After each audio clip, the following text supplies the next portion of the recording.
Hi everybody, Sam Kavaris in the Nimnicht Buick GMC Sports Update. Jaguars signed Blake Bortles. That was the right thing to do, I think, and I think that they basically signaled that when they let him have that wrist surgery.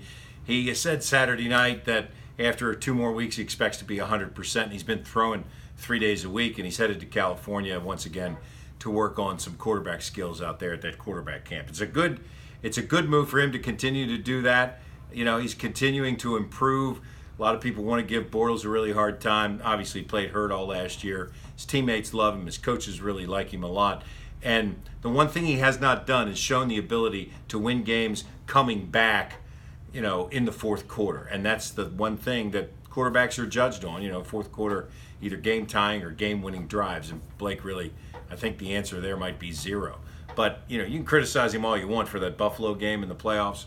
But listen, the coaches knew Buffalo was not going to score in that game. They were willing to win the game 17-6, or as they won it 10-3.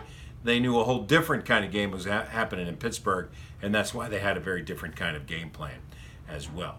Now the Jaguars are at the Combine in Indianapolis, looking at players, basically, you know, getting some of the measurables, getting an idea.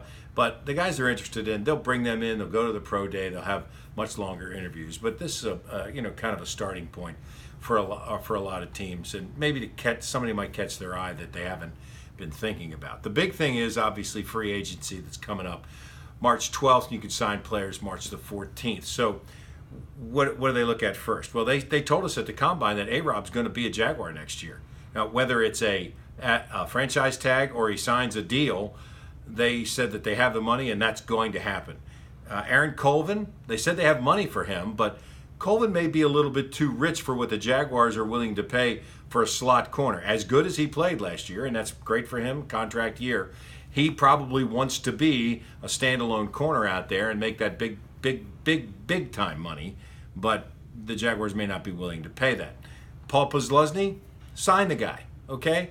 I don't care what it's for. It's not going to be a bajillion dollars, but he is effective, a great teammate, great locker room guy, still a very productive player, not the kind of guy, we've seen this too many times with the Jaguars, where they let a guy like that go play somewhere else just for a measly $500,000 or whatever it is that would really just take him to keep here. Posluszny's the kind of guy the Jaguars need on this team right now for the continuity between what they did this past year and what they hope to do in maybe the next couple of years as well. It should be interesting. Look for, I think, offensive line in free agency, maybe wide receiver, but picking 29th in the draft, you should be able to get a player, pass-catching tight end, somebody who can step in and be an impact player for you in year 1. I'm Sam Kavaris, and that's the Buick GMC Nimnicht Sports Update.